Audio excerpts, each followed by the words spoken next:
That is perfect. Especially when you have a DM like the one that normally Will and I play with, and I swear he's trying to kill us. Like I'm pretty sure that's his goal. I am always... It makes it fun, but...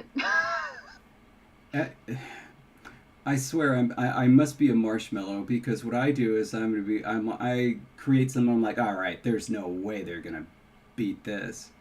And then not only do they beat it, they find some weird way so that like all of the things I made as dangers are not even relevant, and it's just kind of embarrassing. That's classic D&D. And you're like, I thought By the way, I we're had streaming this. now, just so you know. I mean, you can still talk. Classic D&D. Yeah. Regardless of whether or not you're streaming. Oh man. Okay, so Hello, everyone. yes, welcome to Library Chat, where we talk about how to add plants to libraries. We haven't had any success yet, but you know, yeah, we just all our local libraries, they don't have plants. I keep asking, they just don't do it. Need to go to a Texas library, I think. 'Cause... Your Texan libraries, are they just drowning in plants? Totally. But I mean, I feel like there are plants, so Okay. at least in ours. The stream, it's working. Yes, it is. Oh yeah, see? I mean, not only is it working, but I mean, I have it on my phone. So, anyway, I like those plants that have those long thingies. You know? It's like every plant ever. A fern, maybe? Sure.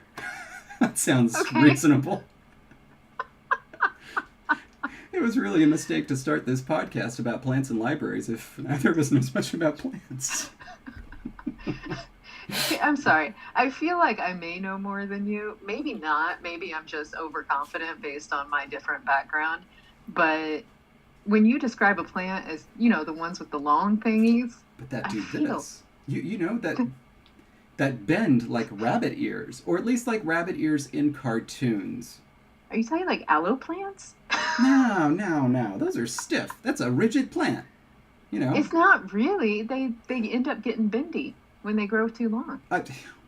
Well, sure. If you make anything too I need long, to go it's gonna carry bend. it. If it weren't in such a freaking big pot, I'd carry in our aloe plant right now and be like, look at all the little bendies. Well, yeah, but I mean, the ones that are like flat, you know, that they'll just bend if you look at them. Under the weight of So your you gaze. want plants that are scared.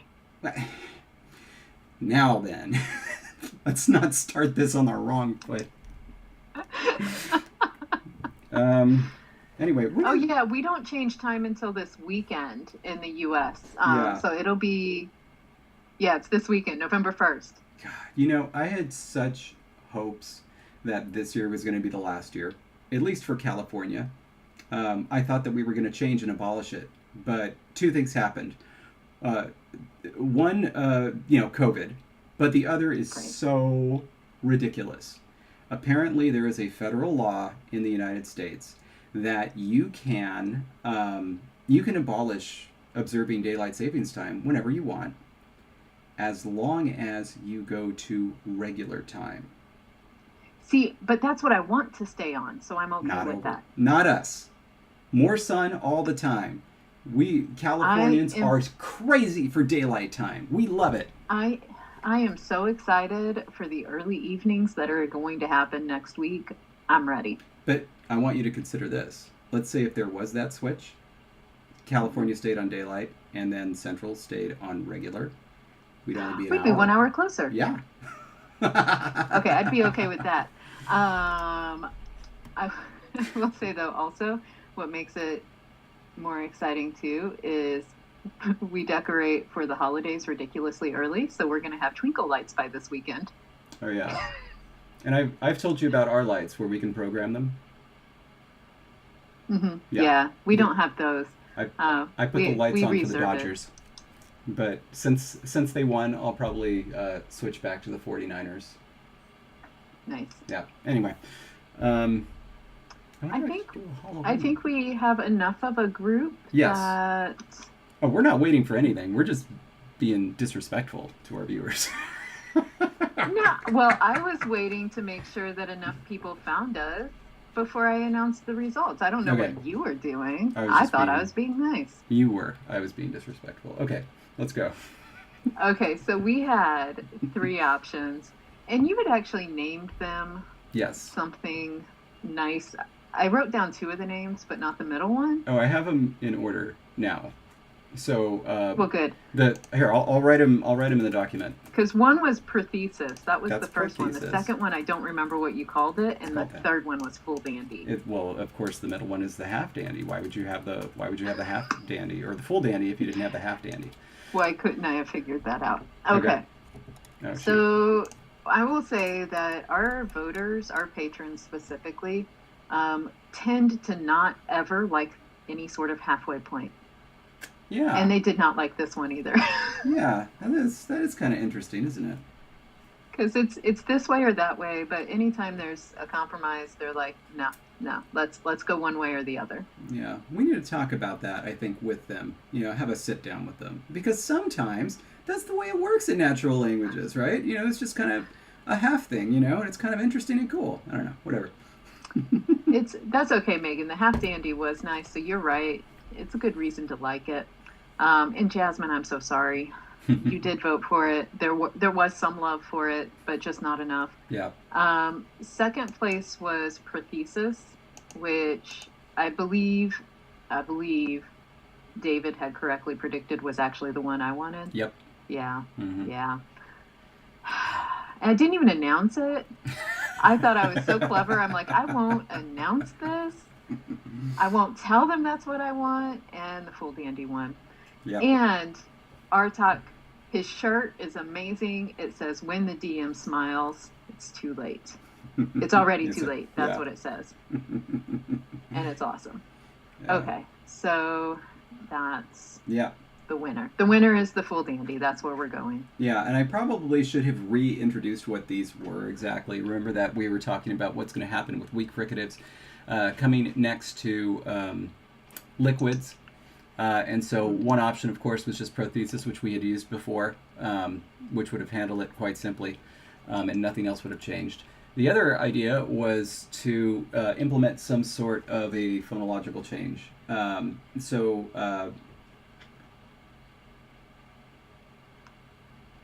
have these right? What do you mean? I have the half dandy and Yeah. the full dandy right? Yeah, I do. Yeah. I know. Okay, I'm sorry. Because full dandy, Yes. it's like you also took out Yes. the fricative where Right. it was possible to take it out. Exactly. Okay, so Yeah. the half dandy was we did stuff to the R and the L.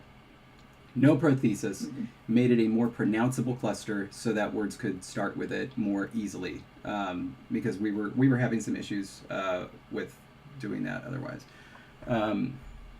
Oh, no, we pushed the R further. That was it. There was always phonological change. We pushed the R further to go from a ha to a hua, which I hear from time to time since I watch Murder, She Wrote. They still say it a lot. Mm-hmm. Yeah. Anyway, okay, so there... All right. And then the full one was that we drop the fricative when the fricative is close to the point of articulation of the altered liquid. So that is getting rid of ch in chlan. Chlan. So instead of chlan, it's just chlan. Just goes straight, which I think is very nice.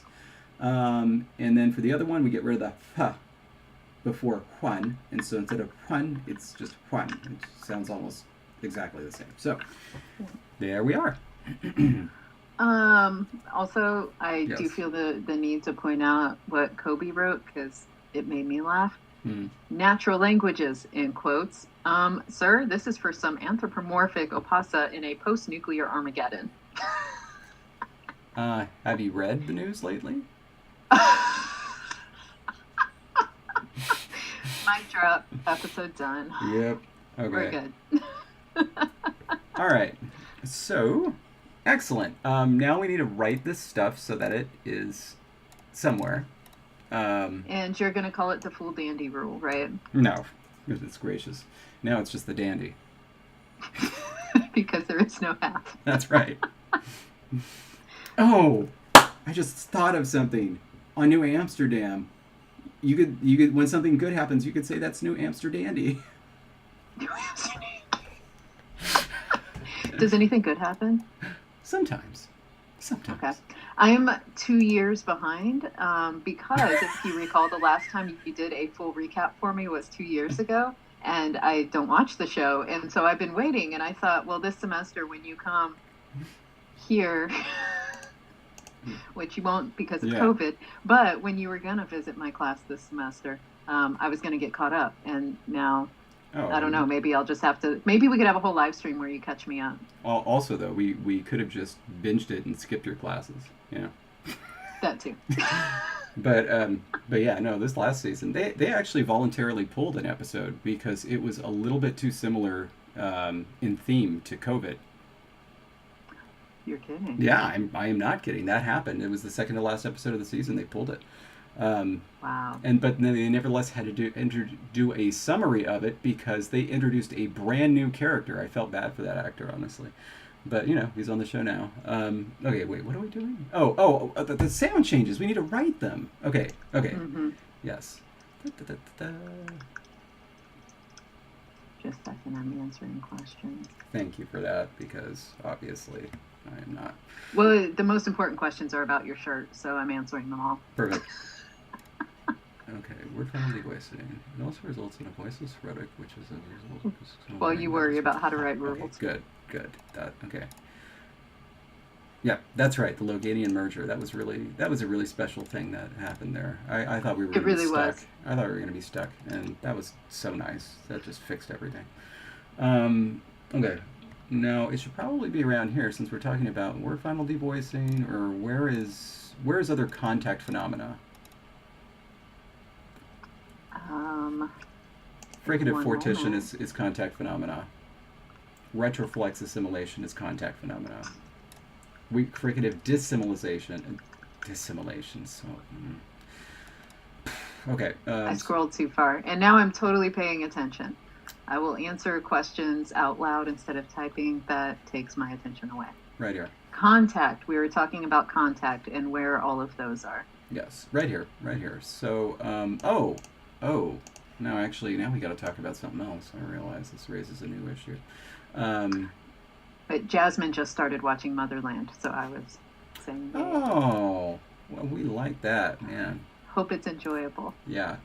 Well, I enjoyed it. I watched all of the season when it came out, last one, so I was really happy with it. Yeah, you can watch, in case you don't do like live TV, you can watch the episode streaming the next day on Hulu, which is how I watched it. Did you actually like watch it on Freeform and everything? I did, yeah, That's because awesome. I wanted to be able, because otherwise I couldn't check Twitter that night because people were talking about it. So I even live tweeted an episode. Oh, that's awesome. Okay. Oh, so I feel like in darkness. Sorry, what were you saying? Well, I was starting to wonder if these liquids were going to devoice in any other scenario. God, you know. No. For now, I don't. I feel like they're. No. The devoicing was because of the the fricative itself. Yeah, sometimes I think of things and they just Okay.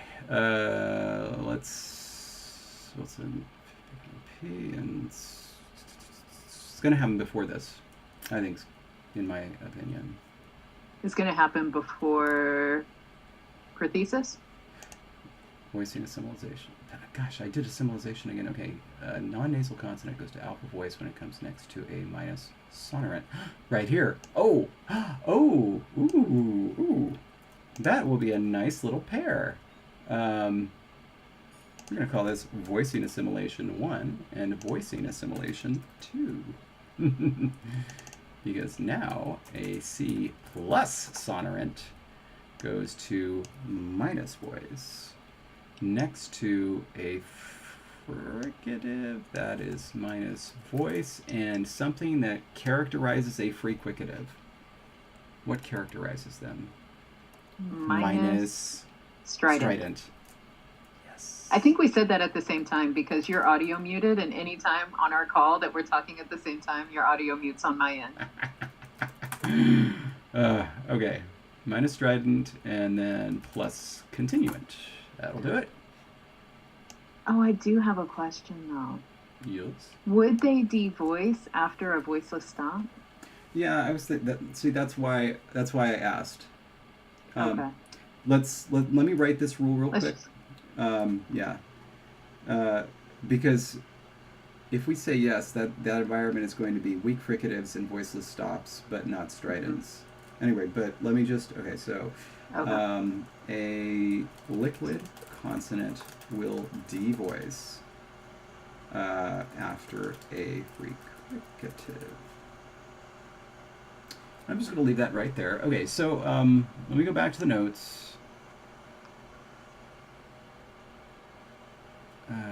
Where's the purple? Way up top. Okay, thank you. Wait, not that way. It was a nice, very specific direction for you to follow. No. Okay. Here we And go. now I'm behind on watching you scroll. I'm like, nope, up, down.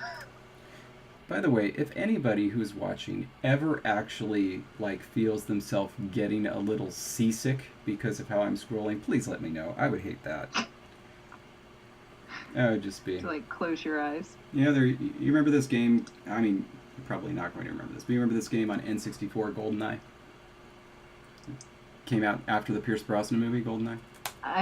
James Bond. I vaguely know the difference between an N64 and like something similar. So, yeah. No. Oh, okay. So it was a very, very popular multiplayer game where you play one of the James Bond characters and you shoot each other, and it had a very popular multiplayer mode that even I enjoyed, even though I don't like those types of games.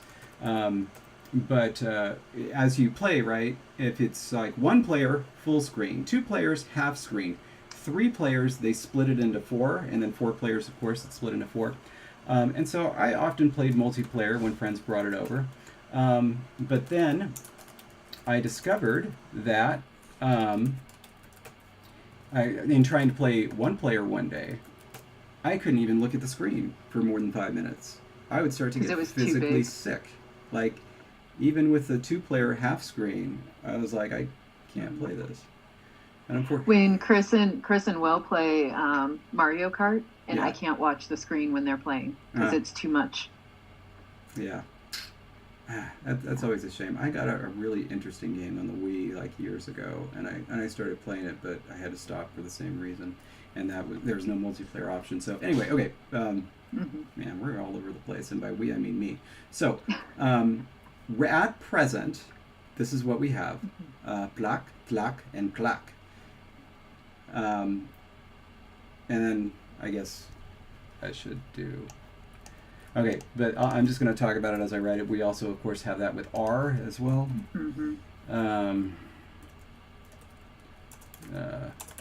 Almost got them. There we go. Got it. And so that's just the way it's sitting at present.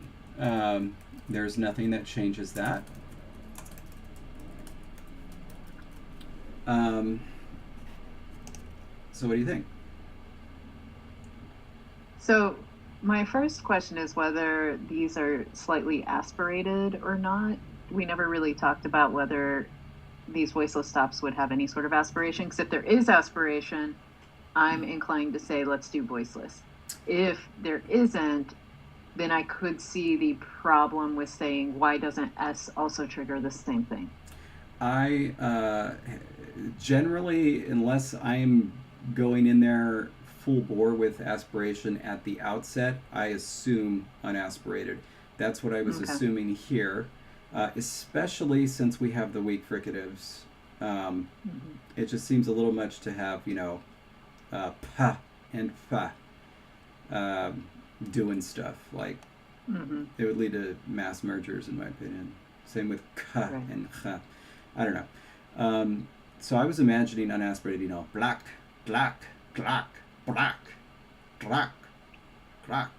Huh? The faces you're making while you're reading them is great. So in that case, like, I don't think it's going to devoice. Okay. I'm happy. What do you think? I'm happy with that. Okay. You get any strong reactions over here? What about the lambda? I don't think we have that. No. Oh. Do we have the lambda? I thought that was. Yes. Okay. I thought it was in a different language. I'm sorry. I forgot about the palatalization. We sure did. Okay. Yeah. Ooh. Do I sound like a duck? Only when you're reading that list of words and they all ended in ak, ak. And so it was just like one after another of like back. So I know I told you about this show already, but there's this show Staged on Hulu that David Tennant and Michael Sheen filmed during COVID about them in COVID, and it's hilarious. It's hilarious, but there's this recent episode. Michael Sheen is calling David Tennant cartoonish. He sounds like a dog. Cartoonish. Are you saying I sound cartoonish? I can't do a good David Tennant. I need practice on that one. But Much of course, better than I could ever pretend. he does voice Scrooge McDuck on the new DuckTales, which is amazing. Cartoonish. Yeah. Okay, but the yeah. palatal, the lambda only arises in certain situations, right? Yes, it does. But here's one where it does. I'm going to show you. See, we chose our examples carefully so that there would be no distractions. And in fact, you also, for those who are patrons, you know I changed the form from an N to a K because I didn't want to have to worry about the whole lengthening thing. I wanted us just to focus on the sound change that we were interested in. But here's where this is going to come into play. I don't want to copy this whole thing, but I'm going to do it. If instead of schwa, we had barred I. Then, yeah, I see. Yeah. So. Evan asked if voiceless W and O count as voiceless fricatives. No, that would still be an approximate. A voiceless W is still approximate, and a voiceless O is just a voiceless vowel. Yeah.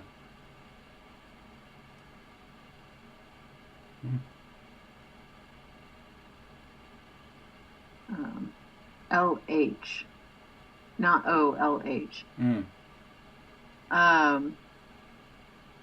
Those are still, I think what you're asking, they're both still approximants. They're not fricatives. So even though they're voiceless, in the pronunciation does have, I understand why you would ask that, because it does have much more of a, like, what becoming hua. But I mean, it's still phonetically described as an approximate, right? Like, would you count that in the same category as fricatives? It's one of those toss-up categories. It's language dependent, so it's up to us really. Can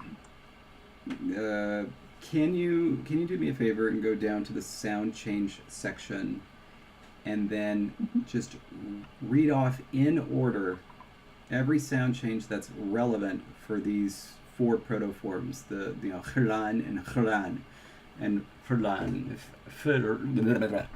There's no such thing as a retroflex fa. How did I do that? Khlan. I don't know. Okay, first and foremost is weak vowel migration. Never mind. That's how we got a barred I. Right. We're starting with barred I. Never mind. Nope. That's in minus stress.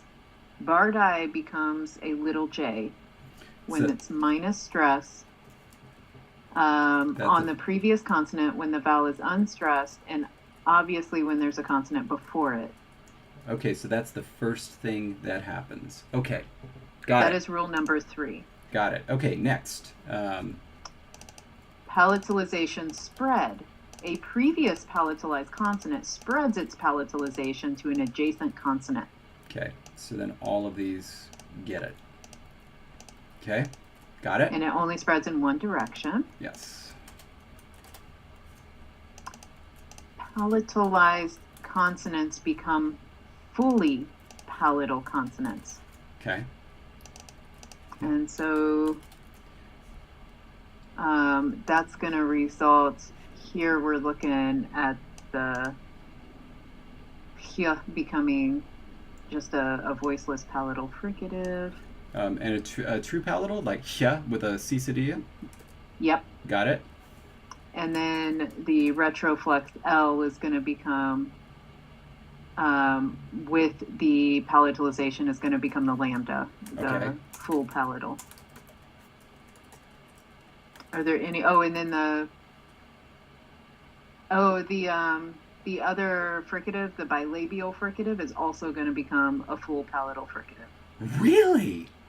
It sure is. The palatalized R is listed, the retroflex R is listed as becoming a J, so the Y. Really? That's what's listed in rule number 5, palatalization number 2. And it's a ya, not a ja. It is here as a ya. I don't know if that's a typo, but it's here as a ya. Shoot. The ya shows up for a palatalized retroflex Z, and that's the only place that one shows up. Oh no, it also for the zha, the Z. Okay. I'm on page 21 if you wanted to. Yeah, I'm jumping down now. And so here I'll highlight. Yeah. Huh. Okay. Okay. Yeah. No. Absolutely. Absolutely. No. I think I remember this. I think I remember doing this. Well, look at this. I mean, isn't this just classic? Setting up a sound change and then something unexpected happens. Because look what happened.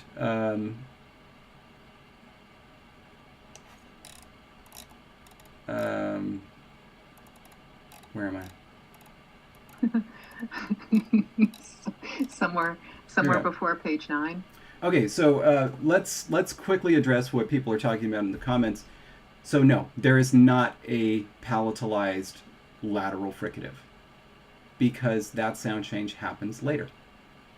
We just don't get it. We never get the lateral fricative. Now, there is a question about if hya is strident, but hyan, I have to think it's not. No. So, but this is the big issue I want to talk about right now. Aren't the sibilants the only ones that would qualify as strident? Yeah. So no, I know. Okay.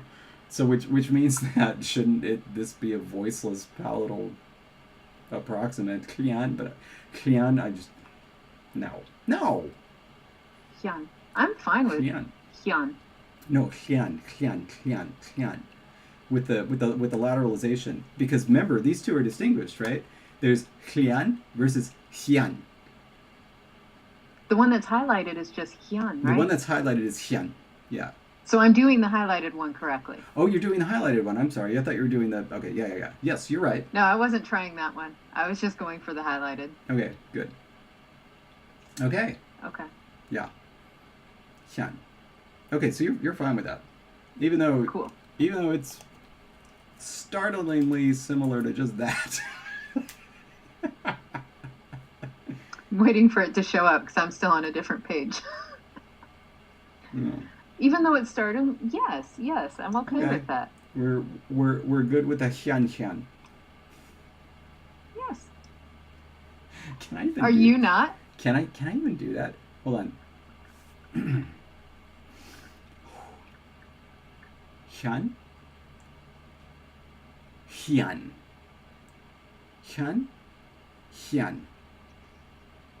I don't know how to do this.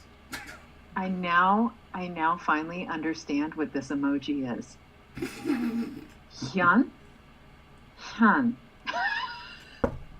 Well, those sounded quite distinct, but was that? I swear I did it because it's hyun and hyun. Yeah, that one had a little bit of an extra vowel in there, but that first one, no, this. But I mean, you do the German. Meamer is asking. Memer. Memer. Mama. Haha, yes, I am reveling in David finally struggling to pronounce something. Bichelen. Although that's something. Let's go ahead and do that one. I want to Okay. double check. Can we do the same thing with the sound Mhm. changes? Excuse me. All right. One moment. I'm seeing. Okay, so this is Karin. Mm-hmm. And vowels becoming lengthened before voiced codas. I'm sorry. Let's just do. No, wait. No, we have to do it, right? Because it has to be lengthened for us to get the palatalization. Is that right? Or does it matter? Does it just always? No, automatic? it doesn't. But I'm wondering, does that mean like all of our one-syllable words that end in N, are they all going to get lengthened? Yes, they are. But ignore that. Pretend here. We're just doing Okay. K. We're just doing K. All right. Because we're just Yeah. we're focusing. Yeah. So we're going to Harik. sound like some ducks for a Harik. while. Okay. So here, the palatalization does not apply because What's wrong with your bucket? I'm There's Harik. Sorry. trying to read here, David. Yeah. Okay, central vowels are lost between consonants before the main stress of the word. Yeah. Okay. And that's the first one that applies here. Got it. And then voicing assimilation. Number 2, a liquid consonant devoices after a fricative. Oh, okay. So That's the next thing that applies. you got it. So the other one does not apply because it's not palatalized. Unless the E, but that's in an unstressed.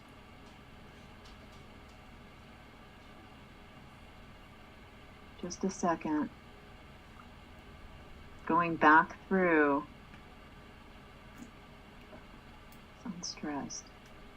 Oh, it says consonants also, there is a secondary rule attached to number 3. Yeah. Consonants also palatalize before the high front vowel, and it doesn't mention stress. So it's only, Yeah. so that means that it would be palatalized before it lost its voicing. Rather. Okay, so that means that we have to do this.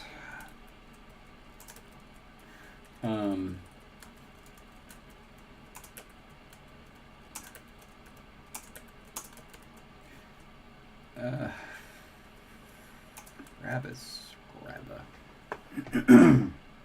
It's one of those. Okay, this is where things get very difficult because now we're actually in a situation where the full dandy would apply. No, not. Well, actually, the above one, yes. The bottom one, no. But essentially, how quickly does that "ra" become a "hua"? Does it happen automatically in the same rule? Have we not written it yet?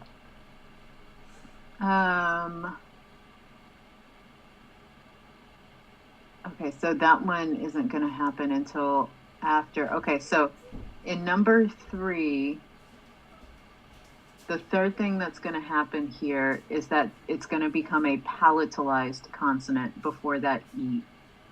So that R is going to be palatalized. Then it's going to become a fully palatal consonant, which is listed here as a ya. Is it? But is that is the palatalization happening after the devoicing? Before. Before the devoicing. Because Oh. rule number 3 is the palatalization. Rule number 5 finishes the palatalization, and devoicing doesn't happen until number 8 and 9. Okay. Okay. Really, yeah, because everything from, we got vowels for 1 and 2 for weak vowels and vowel lengthening, and then palatalization is rules 2 through 5. Okay, so then this is where we're at. We've got chlik and chik with true velar fricatives. Can we keep going? So this is after the second palatalization rule. Right. Just This is actually, by the way, so that would happen to the second syllable, so it would actually be chalik, because the schwa isn't lost until it becomes a full palatal. Because I missed that second step. I was like, oh no, go back.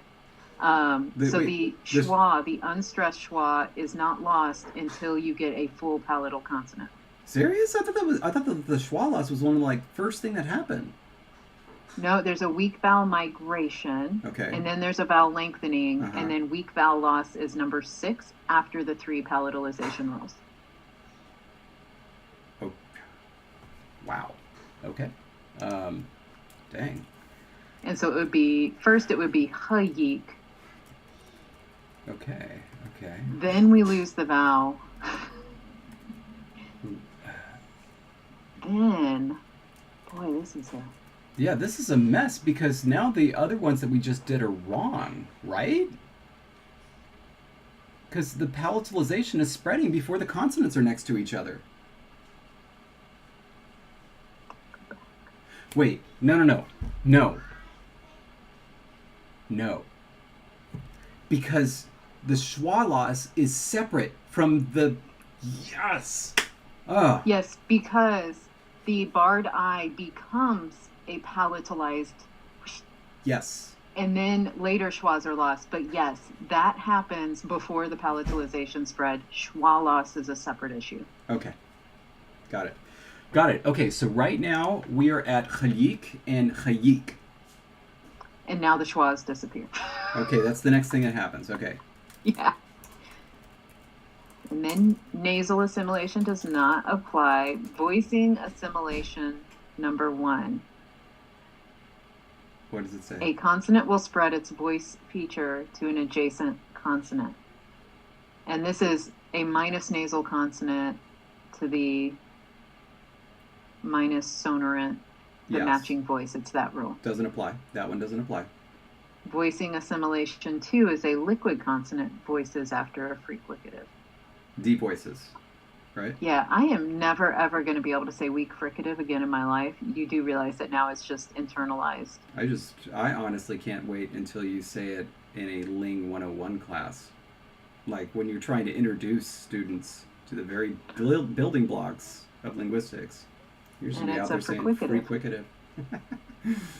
Okay. Okay, so then it devoices. And for people asking about the sound change applier, there is a reason we have not done it yet, and that's because whatever we do has to be sensitive to stress, and that's an issue. Yeah, but also we and Graham Hill, by the way, one of our patrons, he messaged us again. Oh, good. He's updated his sound change applier and has actually run things through up to before the last poll. But my hope was that we could get to some place of stability right now, so that he could actually try to implement everything that we've got, and there will be nothing new. And then next week, after we have already moved on to grammar, we can just start running it and see what happens. And checking it. Yeah. Yeah. And that's going to be really exciting too, because that's one of our patrons and commenters who created this. And so that'll be exciting to use something created by one of you all. Hooray. Okay. So yeah, liquid devoicing. Right. So here's where we run into a problem. Khalik, that ya is a liquid. The ya in khik is not. Right. Technically, that thing should devoice. You have a voiceless palatal lateral, which I don't even know what the point of that is, to be honest. I don't even know what the point of marking that is.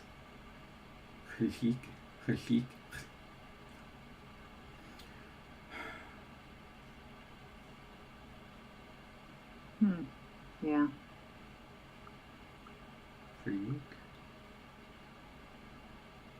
We could just know that. Minus palatal? I would take care of that.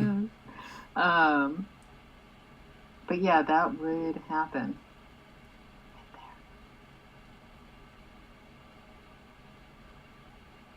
What do you think? Thinking I don't like this, and I don't know how to fix it. Do we have any later sound change?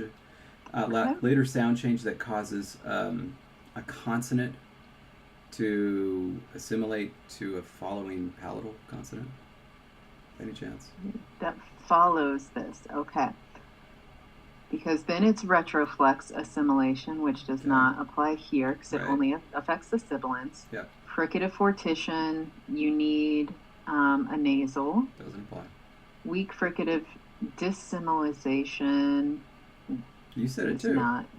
I spread it to you. Not what it has. What? You said it too. You said decimalization. Oh my gosh, did I? Yeah. Oh my word. We will never be using the right words again. Mm-mm. It's just, you're going to have to like not chime in. You're going to have to like watch everything to understand what we're saying at all forevermore.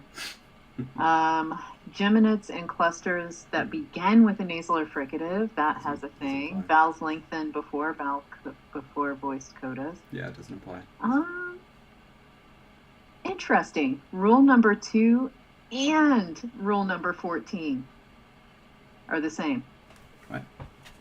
Oh, crap. Word final devoicing, which is not. Debuccalization, no.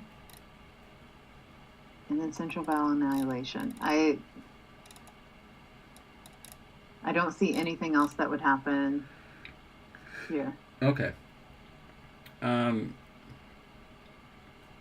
I feel like something was going to change with the long vowel quality changes. Like something was going to happen here. Did we, at one point in time, think that that rule was not in our sound changes, and so then we added it, forgetting that it was already there? Or did we truly have a reason that that thing needed to be that late in the chain?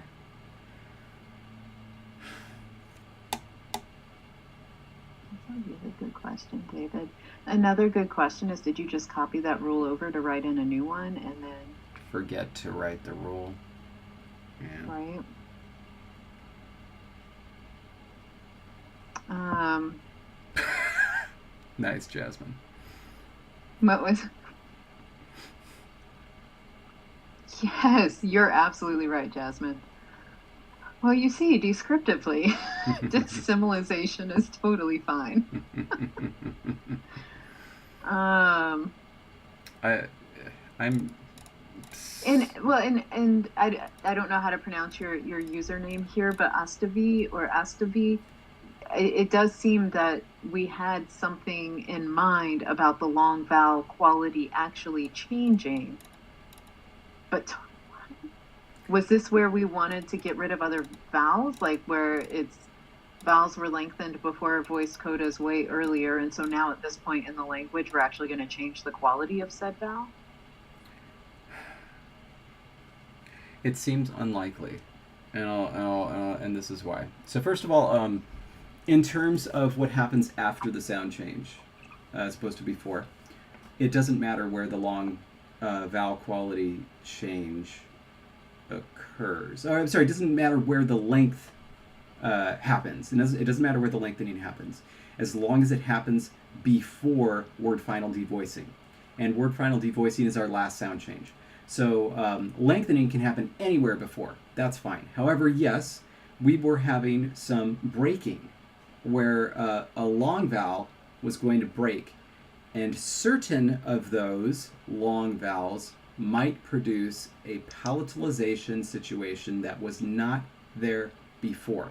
And if that's the case, then that change has to happen before palatalization happens. Otherwise, it's pointless. Well, that is if we wanted a prime palatalization. If we wanted to undercut it, then we put it later. So this is a classic feeding, bleeding, counter-feeding, counter-bleeding situation. Another quartet of terms that are awful. Oh, and I see that astavi. That's how it's said. Okay. And all Astavi. Okay. has the impression that maybe we didn't write every sound change we've talked about. Yeah, I think that's correct. I think that's absolutely correct. Especially, yeah, you're right. So in fact, sound changes 2 and 14 aren't the same. One says vowel lengthening. One says long vowel quality changes. We just never actually wrote it in. There's just no rule. Yeah. And that's why I said I think we had something else in mind. Now, based on the positioning, just of where it is right now, as long as we put it there intentionally, and it's not just still there, because we had like 3 sound changes at the beginning, we put a bunch of stuff in between. I got it. Okay. Patrons voted for this option on 10-8. Long vowel. The kneen becomes knien. It becomes a diphthong. We're diphthongizing things. Oh, yeah. No. I know. I know that. The question is just where do we want it placed with respect to palatalization? I swear you didn't say any of that. I think you're just pulling my leg that you knew about that. Oh, no. Like, we have it. We have it in the notes. Remember Kinyin? Did we ever solve this question? Kinyin or Kinyin? Anyway, shoot. Look at this. Palatals. Oh, no, wait. Never mind. Right. Oh, I'm on page 8. I was looking at the initial vowel change ideas that patrons voted on. Yeah, I'm on page 8 as well. Okay. Oh, my goodness. Oh, my goodness gracious. Yes. Okay, so we got 1. There's 1 scenario. Oh, my God. Okay. So, this is the question. This is the crux of it, I believe. Depending on where we slot the sound change. Oh no. Never mind. Because of vowel migration. Vowel migration is the first thing that happens, isn't it? Yes, that's number 1. Yeah, and so E is already becoming E. Which means and that always comes before palatalization, and E always palatalizes. So because these scenarios all assume there's no schwa anymore, they haven't happened. This is after palatalization, unless we move where the schwa is dropped. Oh shoot. Okay, but ignore that for just a little bit.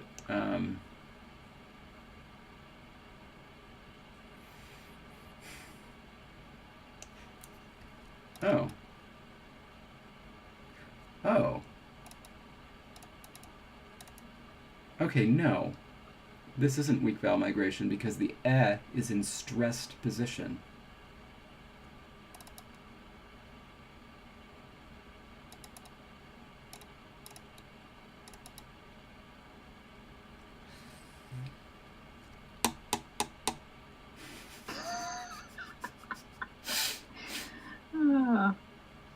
The anime fan is summoning Bib. Oh God. I just want you to know. I love this. I don't know. I was just imagining it like, you know, those commercials where, you know, there's a banjo playing and there's somebody with a deep country-ish accent because they want you to buy their produce, or their eggs, right? Vowel revitalization. Sometimes they come back.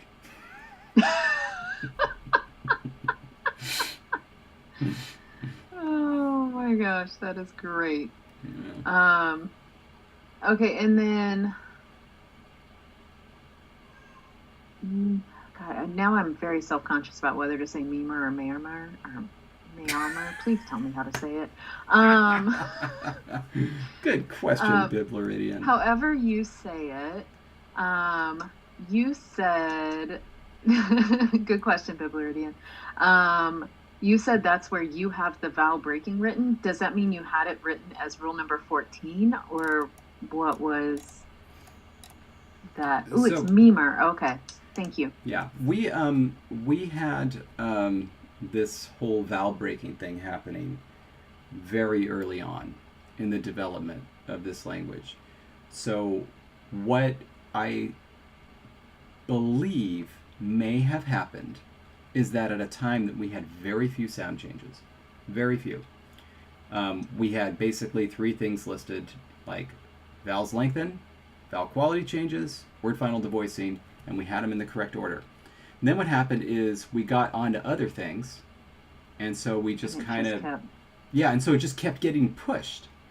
And we never actually defined this, because even though we knew this sound change had to happen, we had to have a poll to see what was going to happen. Right. And then we never wrote it. And that poll, Yes. they voted for the option on October 8th. That was our second episode. Yeah, So, see? like, this was super early. Yeah, super early. Let's do, in this order, let's do this. Let us first write this rule so that we can reflect the poll choices. Right. Now, I just got an idea. Oh, ooh, Because ooh. W. Watson is watching us in double speed. Yeah. And which means that he's watching a speedy Jesse and a speedy David. And I think that we should take just a minute and talk as fast as we can. So that way, then when W. Watson gets to this point, it's like... So do you have a good auctioneer? I don't. I trip up over my own words. I've been to an auction. Sold $1,400. Love it. You get an empty carton of eggs. Next lot. Okay, so So enjoy, W. Watson. have you ever been to a police auction? No. I have. It's an interesting experience. It was like a very interesting experience. It's like, okay, our next lot, by the way, is 20 bicycles all tied together. You can only buy them all. We don't guarantee that any of them work. Do I have $20? That's weird. Very strange experience. Anyway, all right. So let's write it up. Let's do this. Okay. I'm writing down all the sound changes. There's only two. Okay. There's really only two that are being affected. The E and the E, the high ones. Those are the only ones. Oh, really? All the other ones just... Because the ah stays the same. And The other... stays the same. And those are the only two we have listed here. The stays the same? The upside down V. What? That one stays the same. The upside down V.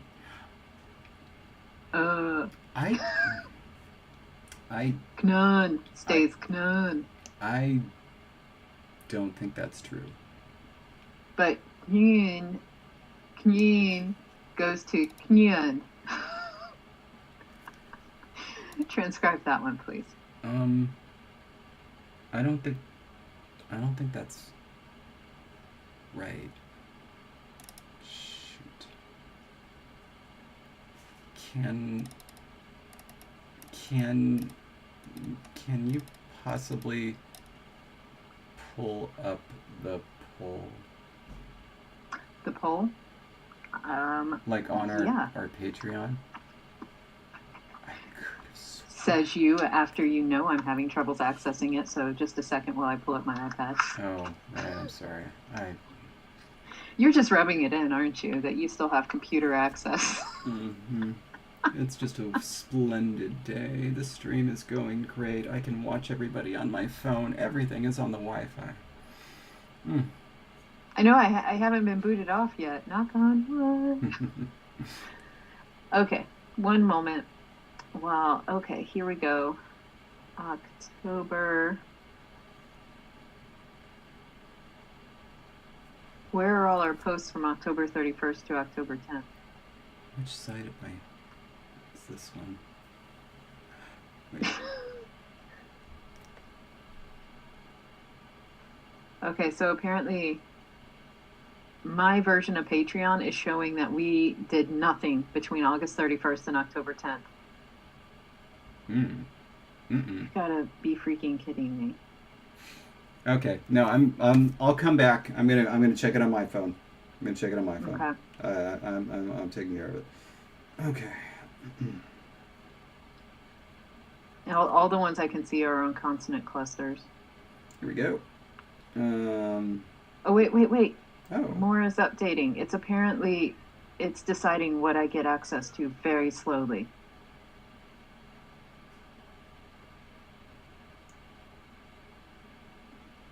Okay, here it is, October 1st.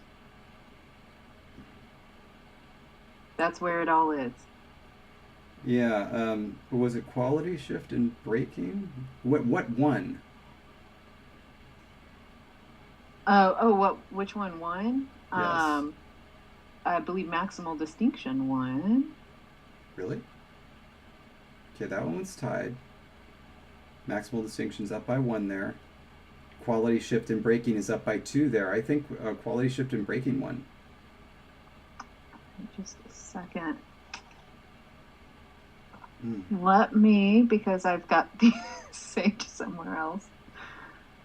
If this is the first live stream you're ever watching, welcome. I wrote a nice tweet today that I think may have drawn some more people to it. So this is just incredible. It's always lovely when things go wrong. But yeah, no, Quality shift and breaking 1 is what Jasmine says. Yep. Very slowly trying to get. Okay, this. Nope, wrong poll. I'm pretty sure. I mean, I'm not 100% sure. The vote was very close, but I am pretty sure that quality shift and breaking won. And what that means is there is not a long it also becomes un.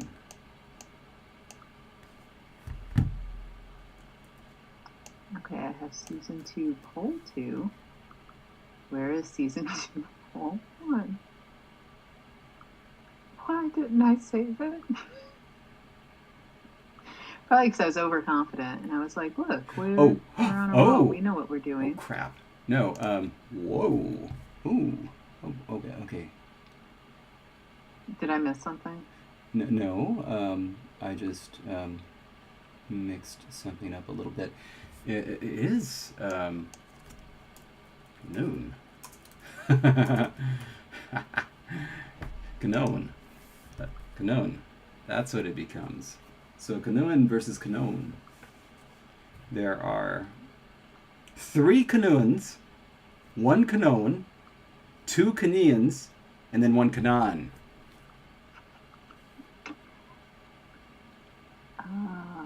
That's what happened. Oops. Okay. I guess I just have to believe you. For now. You're looking at Bipleridian's comment. Oh, what I miss? It is known. Wait, Evan is saying no, that option lost. Are you trying to snow us, man? No, it didn't. Like, are you sure? I'm doing the math right now. Yeah, Jesse's going to do the math right now. Because I have located where I downloaded the polls and I didn't keep the compiled one, so it's just going to take me a second while I figure this out. Because all right, we'll wait. We will wait. Waiting. In the meantime, can you sing me a song? Let's see. What's in my head right now? What's in your head right now? Probably Islands in the Stream. Oh, that's a good song, isn't it? Right? Islands in the stream, that is what we are. Now on in between, how can we be wrong? Sail away with me to another world where we rely on each other. I hit on the wrong one. From one lover to another.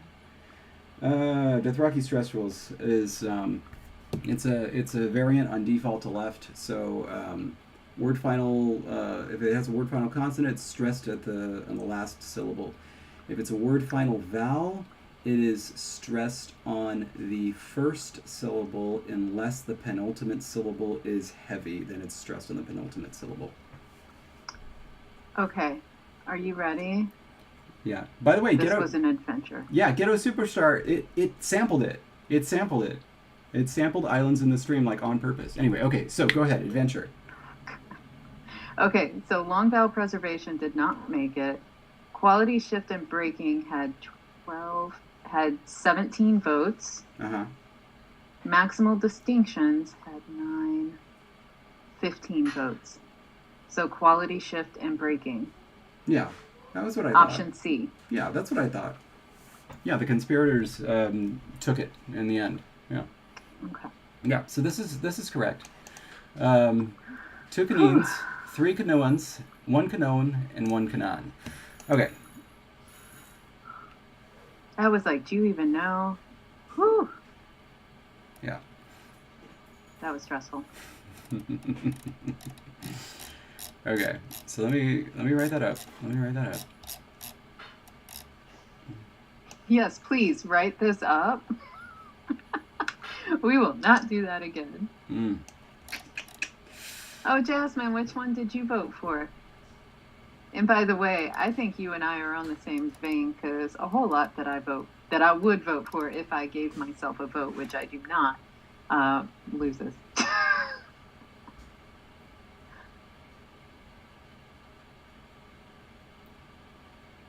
think I forgot about these sound changes.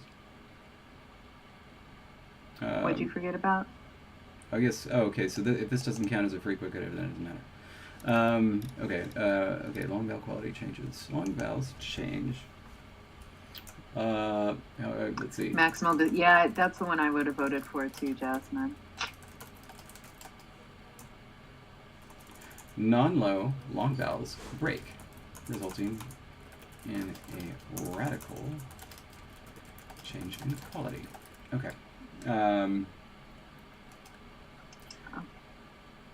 So, specifically,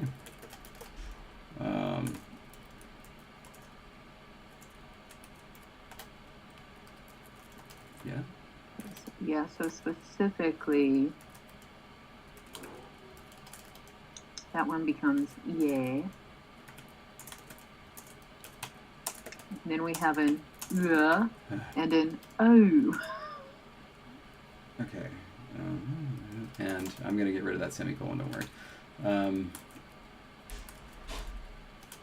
Becomes... I'm going to clean this up. Okay, that becomes that. This becomes using words. Using words is always a good thing to do. Okay. Okay. Do we have that one? Do we have that one written the way we want it? Almost.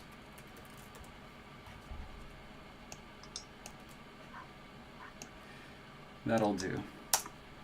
All right, so now that we have it written the way we want it, I think it's a Copico break.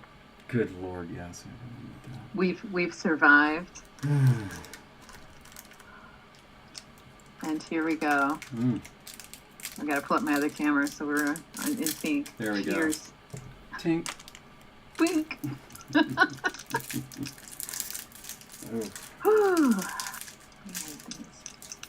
Toby, you should never ask how I pronounce my diphthongs. The answer will always horrify you. Man, wasn't there like, wasn't there like a sultry, like female pop singer that only does linguistic stuff? You know? How do you pronounce your diphthongs? Oh. Yeah. Nice. And so on. Okay. And then Alk reminds us that, don't forget to write the poll that we just wrapped up on. We won't. Yeah, we're getting there. We're getting there. Just After we enjoy, oh no, David's Kopiko is. Do you have scissors? I Because do- don't pull too hard, otherwise you're gonna pop it out and it's gonna go on the floor. Yeah. No, I got it. And then we gotta write the dandy rule. Ah, Kopiko, better than bread. Okay, no, we can't get to that yet because there was a reason that we wanted this rule to be written correctly. Because we needed to discuss its placement.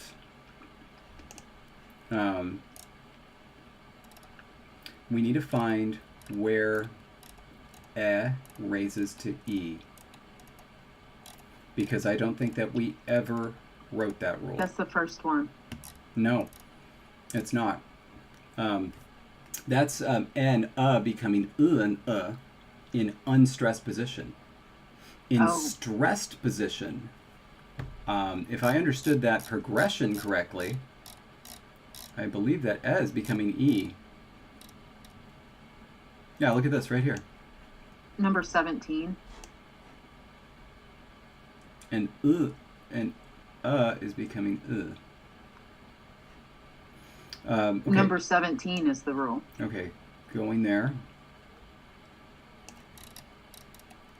No, that's only final or word final and word initial. We didn't write it Did we down. never write it other than that? No, we never wrote it down. Shiitake mushrooms. Okay, I know. We got this, go. We got this. So we just need to find another rule where we're talking about something happening to vowels when they're stressed. That's where it's going to happen. Out of curiosity, why wouldn't polar vowel polarization? Why does it have to be word final and word initial? Could we just make that happen across the board? All E's become E's? No. Because that'll We don't want them all to become E's. It'll screw up the lengthening rule. Because the lengthening rule, as we wrote it for the pull, assumes already that those E's have raised. Right, but why not say number 17 is actually number 2 and that we raise them?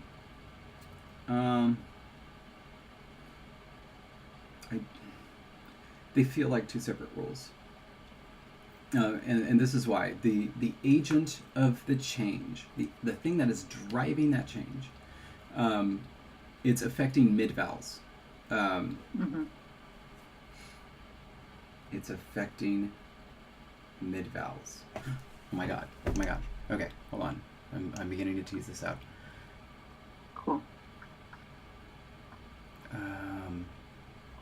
Yes. Yes. You see? Okay, so where's the rule where we have becoming I know those sound the same. I'm an English speaker. We haven't written that one either. We don't have a rule that says what happens to the central vowels when they are stressed. And you see, this is where it's crucial, right? Because the first thing that's going to happen is the non-central mid-vowels are going to raise in stressed position. The next thing that happened is that the central vowels are going to move or change their quality in stressed position. Then the lengthening happens. Then the vowel quality change happens. And so, here is the big decision. The gigantic decision. Okay? Are we going to say, this one specifically, that E raises to E before or after palatalization? And here are the consequences. If we say before, then kanin and kanen are going to sound the same. They'll be kanyen with a palatal nasal and a ya. If we say that it happens after palatalization, they will be distinguished in an awful way. We'll have kanyen versus kanien. I know. Since you don't like it, then I vote for that. Okay. Thank God.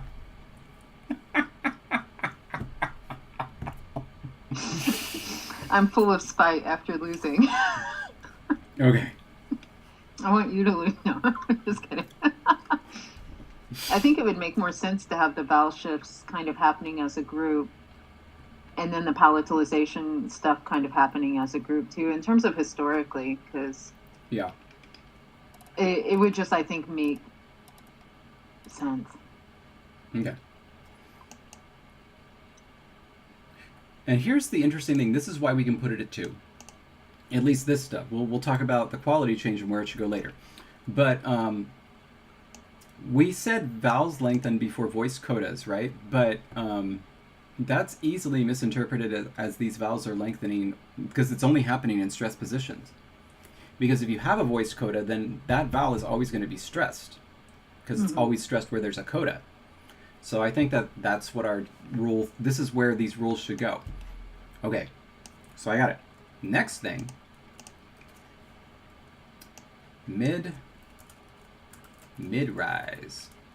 That's a type of gene, right? It is a type of gene. Okay. Which is why I started laughing. Okay, just making sure. Okay, so one of the only problems with getting darker earlier is like I can't. These are the only lights I have, and I feel like I'm getting darker and darker. No, you probably are. Still delightful outside over here. You know, it's 2 hours later here. Yeah, but that's all right. I need to get a lamp that like shines down. I wonder if my little lamp over here would make a difference. Probably not. I don't think it's bright enough. All right. V. Does that help? Yes. Minus central. You're not even looking. That's okay. This is a problem of mine. I sometimes get distracted and I don't pay the proper attention that I should. It's slightly better. Slightly. Okay. Thank you. Yeah. All right. A vowel that is minus central and minus low. I'm really sorry. Uh-huh. Uh-huh. Is this going to be a thing now? Darn it. Okay. A vowel that is minus central and minus low becomes plus high. Mm-hmm. And we have to do that. We have to say minus central and minus low. So that it doesn't because get... the is technically central. Yes. Okay. Becomes plus high. Oh, shoot. How do we do this? This is the one part about these stupid rules that's stupid. In the environment that it's stressed. Plus stress. Yeah. Why don't you just put plus stress? Where? But, like, it needs to... Like, in this minus central, minus low, plus stress. You're not supposed to write rules that way. And you know how you should write rules is just say this happens. I swear, you know that all of my phonology professors, they watch this. They look at everything I do. I mean, not anymore, because the moment I made an error, they just turned it off and said, "This is just disgusting." Mm-hmm. We taught them nothing. I'm a failure as a teacher. That's what they said. I would like to also point out what Artak just said. These stupid rules, I insist upon using. You needed to, add that to what you were saying. And Jasmine, yes, we are in the same time zone. You're just a wee bit more northern than I am. Ooh, a wee bit. Ooh. New show idea, Jessie and Jazzy. Oh my gosh. on Just Dance, my character's name is Jazzy. Oh. Ooh, really? Uh-huh. You do Just Dance? I think I knew this. You did know it. That's pretty cool. I really respect that. It's not something I would do. Could. So yeah, I respect that. The vowels. That and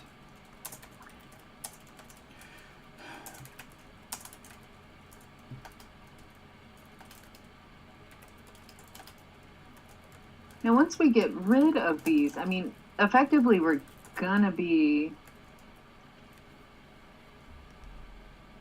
back on our vowel chart, we're going to need to put some of our vowels in red, right? Like we've effectively killed off several vowels, right?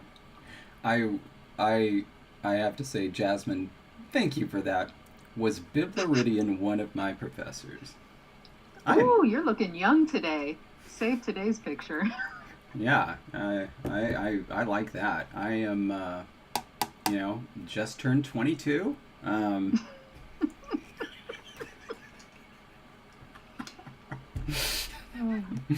Need to get in that time warp. You heard about this, what do you call it? Immortal jellyfish? Mm-mm. It's apparently the only known, like, living sentient thing that actually gets older and younger. Like Benjamin Buttons? Like, I have no idea.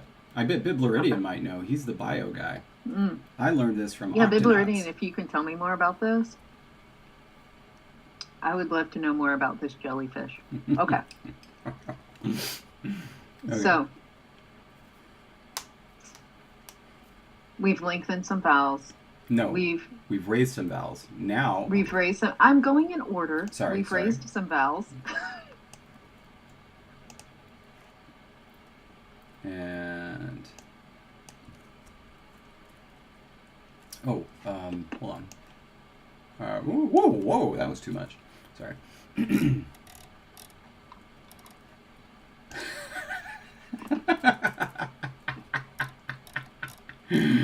Oh, dear me. What a mess. Well, I just realized that the next sound change that I had to write was central Oh, vowel cool, but- annihilation. So, now we have two. While you're doing that, Biblaridian says there's a couple different kinds of immortal jellyfish. Ooh. That's kind of terrifying. Kind of amazing. Yeah, and so, like, did they just get older and younger at random? Like, how does that work? Or is it like, do they, like, get older Like when their they systems puff just out don't break down, maybe. and younger when they... I'm in a mood today. No more sugar for you. Mm-hmm. Okay, so now the central vowels need to go out. Is that because we had the mid-rise, so now the central vowels are being pulled over? They back. Back. Wrong way. Okay. Yes. Which means that we can write the rule like this. A vowel minus front goes to plus back. Woo! See? That one my phonology professors would be proud of. Okay. Minus front goes to plus back, and now I'm gonna ruin it. Because I just have to do this stress thing again.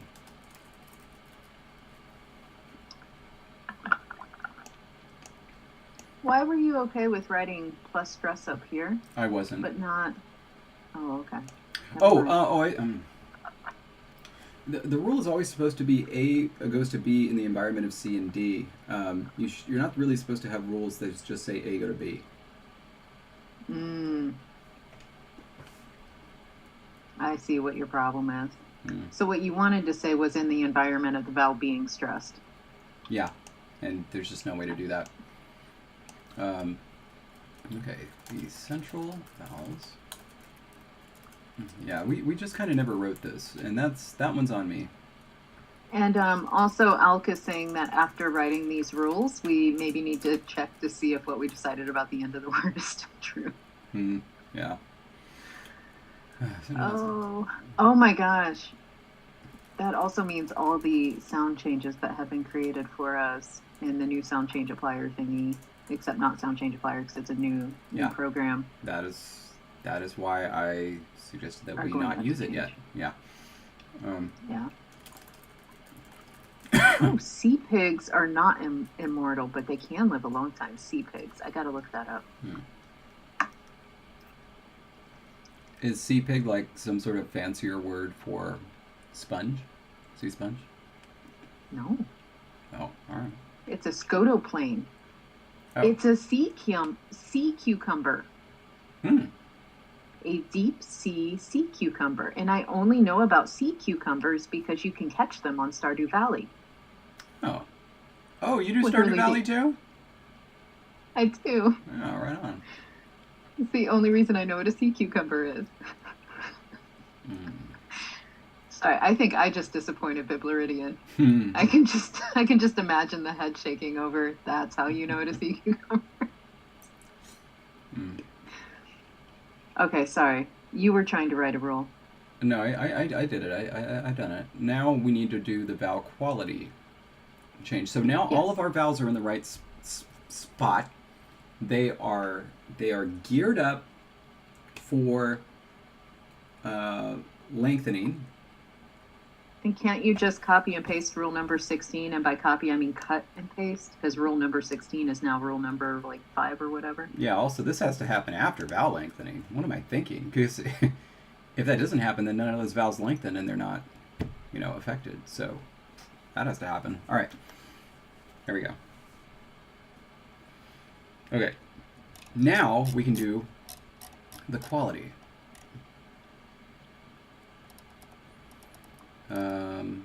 Long vowel quality changes. We have it written.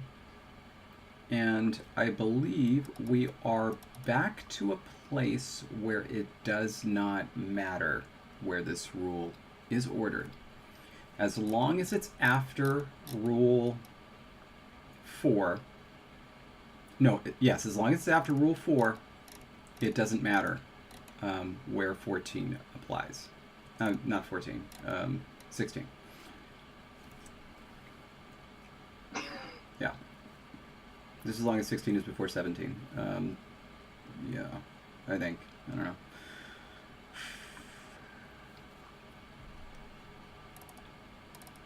I lost where we are.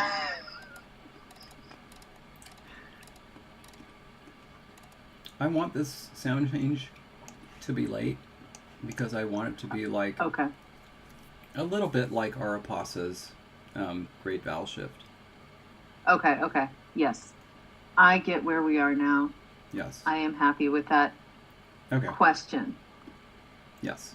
Would you want that to be somewhere around polar vowel polarization to have a true sort of great vowel shift? Because the stress vowels do this, and then we get the word initial and word final vowels also do this thing together. Or does it really not matter just because of how it? Well, it does matter because this would mean no, because that wouldn't be deleted. It would still be there. So never mind. I don't think necessarily that matters where it happens because this is just all devoicing and becoming H. So yeah, if you think that thematically it makes more sense for it to be up here, then yeah, we can do that. I think that's good. Yeah. All right. Okay. I think that feels a little bit better, yeah? Yeah. Okay. Okay, cool. Now we can actually think about what we needed to write for today. What are we doing today? Oh, yeah. God, I can't believe we're still dealing with the poll. This is really embarrassing. I mean, a little bit. Okay. I don't find it embarrassing. In fact, I find this to be an incredible lesson at how much ordering matters and keeping track of your changes matters when you're trying to conlang. And this is a great, great example. That's a really wonderful way of looking at things. I need to wear your glasses from now on. Ooh, if I sit back here, it's much brighter.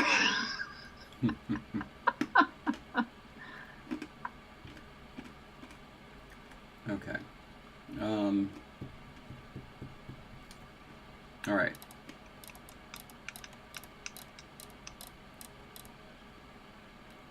So. And you had mentioned this one was going to be more difficult to write up. Is it because of the positioning of it or because of writing it? I don't know. Weak vowel loss. Retroflex assimilations. Weak fricative assimilation. So do we not have even the start of this rule in here? I thought we did. I thought I started writing something. You know what's interesting? I thought at the beginning of this episode you copied something and started writing, and now I don't know what happened to it, and so now I'm very concerned Yeah. that I made something up in my head. Well, I have the same memory, but you know, But it's not here, right? Like we're not. yeah. But then again, you know, we are quite old. What with us both being 22. Indeed. um, By the way, if you want to feel really not young, mm-hmm. some of my students were born after I started studying linguistics in college. So I've literally been studying linguistics longer than they've been alive. Oh my. Yeah. Wow. Yeah. It's going to happen more and more. Mm. It's still wild to me that we live in a world where people can just kind of casually learn that people create languages because it's kind of everywhere. That's so Right. weird. It'll be a thing that people just kind of know about and can decide to do or not if they want to. No discovery anymore.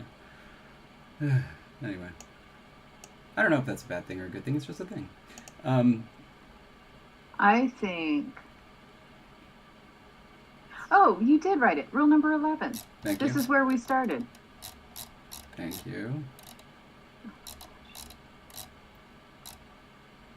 Biblaridian says, I remember when they first invented linguistics. You are an old soul indeed.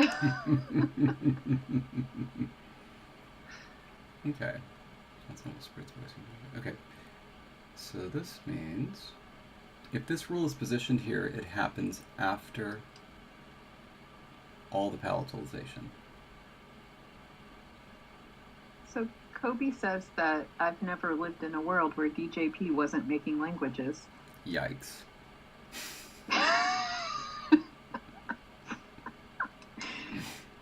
If that makes you feel young. Okay, so yes, a liquid consonant to voices after those weak fricatives. That's where we are.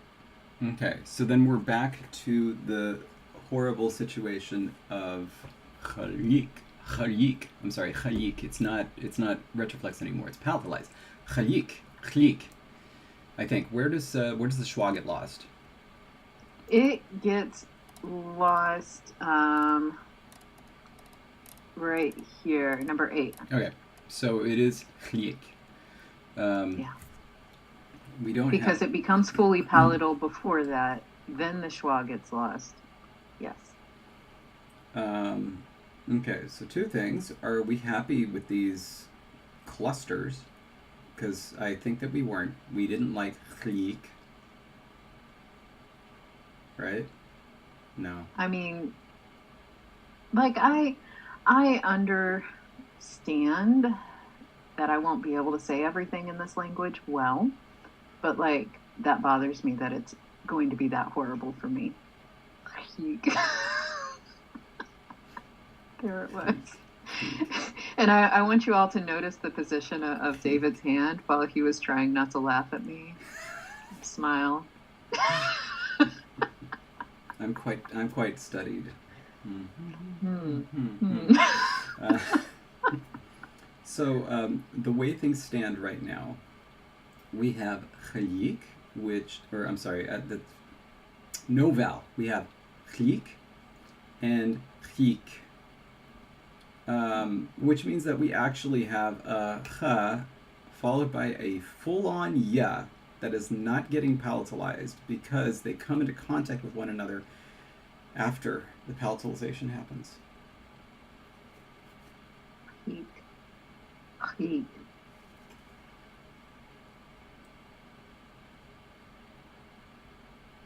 No. Between the fact and the fact that you get the E after it, which you have to, otherwise the whole palatalization wouldn't have happened in the first place. That, like, I feel like the ya is just going to disappear. Khik.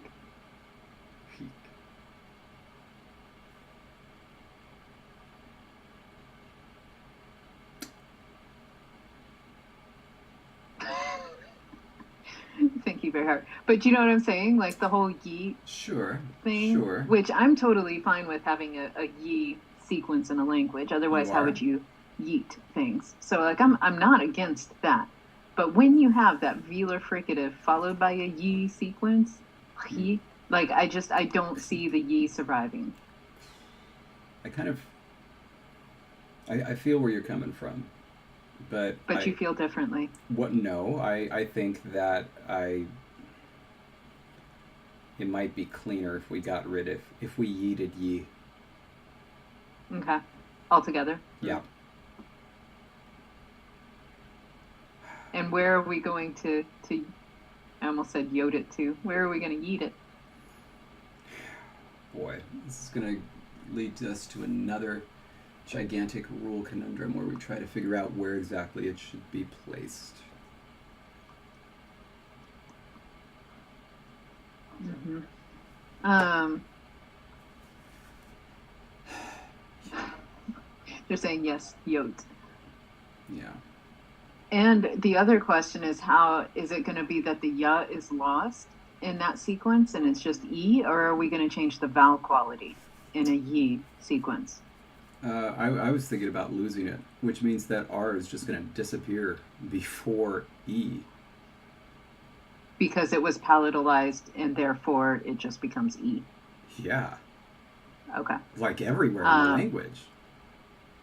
I will say, however, this is great that we're getting whither shall it have been yoten and whence shall it be yoten. So, like, just imagine you have a protoform that's RIT. Modern form will be eat. Right. That's really bold. It is really bold. But there's no other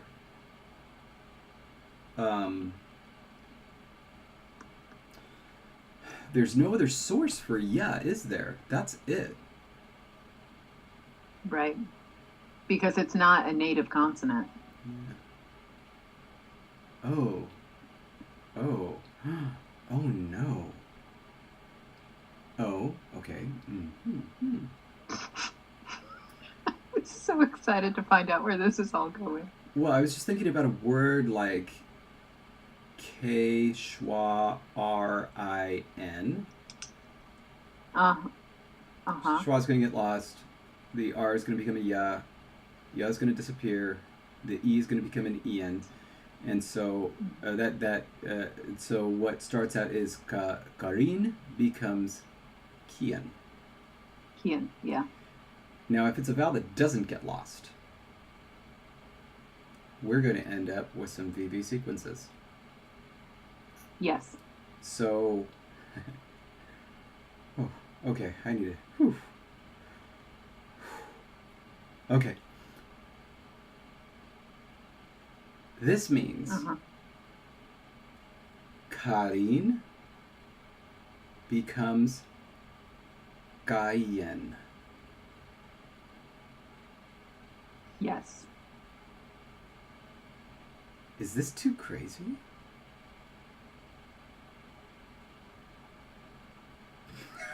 That was an amazing swallow. Thank you for that. God, I think we passed that line of what's too crazy about 4 rules ago. So like I think we're gonna do it. We're gonna do this. I think we're gonna do this. We're gonna make this happen. Okay, so it's gotta happen after palatalization, that's for sure. My goodness, I can't believe we're doing this. Oh, goodness gracious. Thank goodness Biblaridian stopped watching 20 minutes ago. Well, now that you just said that, we'll see Bib comment. Yeah. Okay. I kind of like it too. Yeah, so we're going to have, man, I am so looking forward to this orthography because when we eventually write it, we're going to have all of these dead characters when you type it out. I'm just shaking my head. Oh my, okay. Van's alive. Okay. Weak vowel lost. Central vowels. Central vowels are lost in between consonants before the main stress. That's where the... Okay, good. So it's going to happen after that. Nasal assimilation. Did it again. Nasal assimilation. Oh, Beatrice says whatever we're doing is like Tibetan. So Oh, yeah. cool. That makes me happy. Oh, man.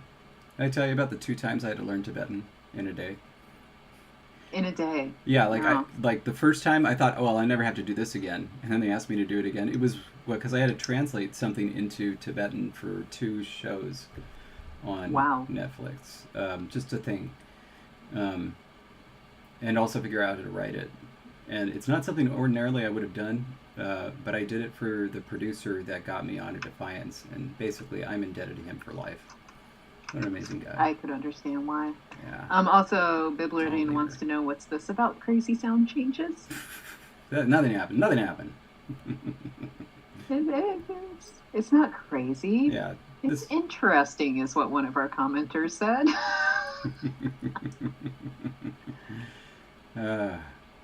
Okay. Yeah, it's got to be. It's got to be like right after this. I think. Let's just put it there for right now. Mm-hmm. I feel like we could do an entire episode where we think we have the rules in order, and then we just run in protoforms just to see if we actually like what happens. Feels like next week, to be honest. 2 hours of let's just run it again. Yep. Okay. And then every protoform we use has to become a word, right? So then we have a whole glossary. We just don't have any meanings. Yeah. It'll be good. Sorry. None. Okay. And it is yeetification. Yeah. Or is it unyeetification?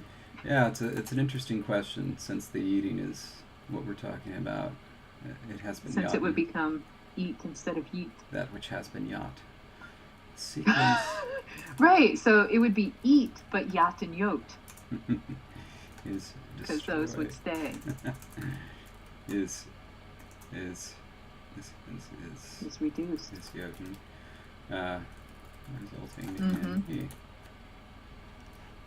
Okay.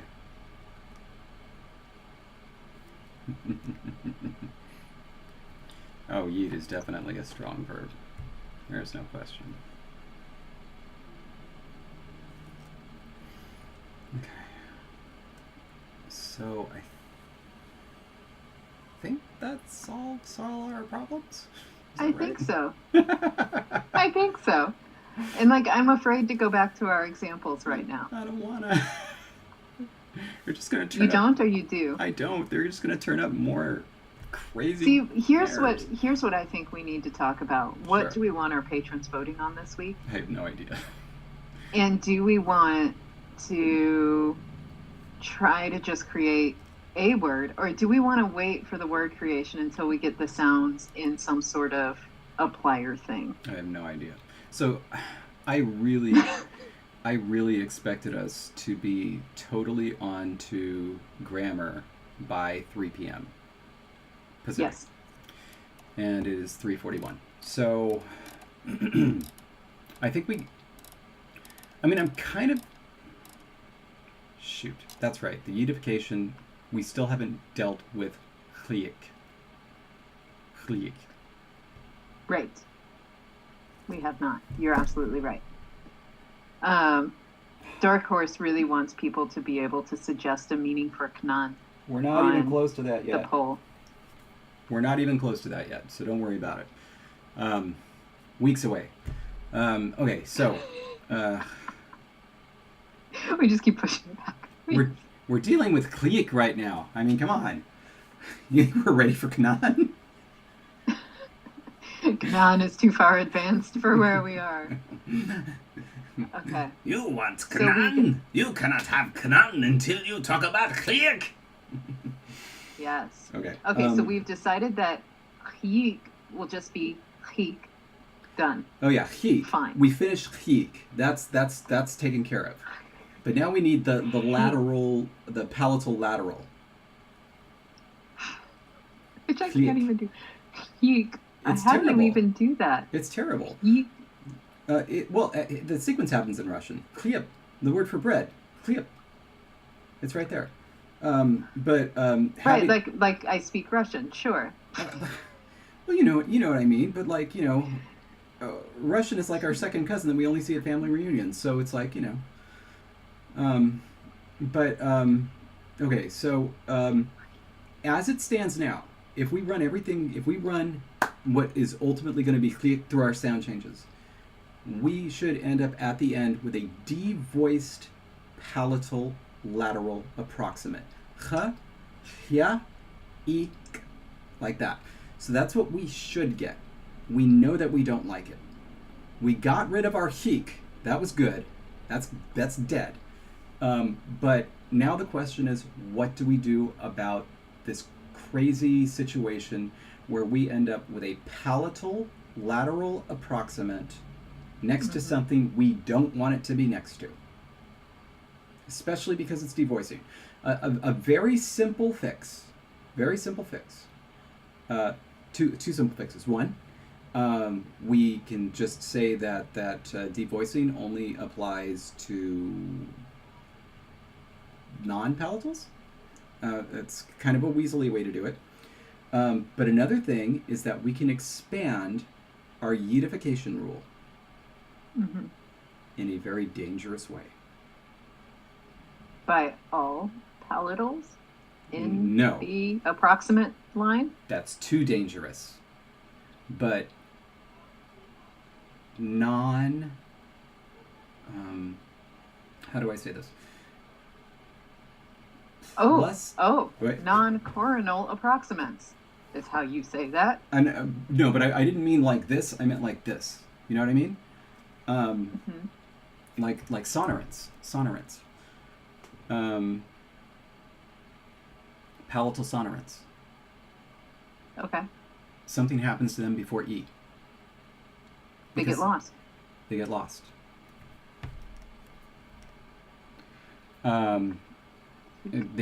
They get lost. Okay. So, but then that means hik and chlik become hik. Both of them the same. They merge. Is that okay? I can actually say it. Is that okay? I mean, is it okay? Yeah, why not? You sure? Am I sure? I don't know until we start making up words and we find out every single word at the end of it is just Knan. And the entire language is going to be Knan. Okay. So, C plus sonorant minus plus palatal goes to nothing before E.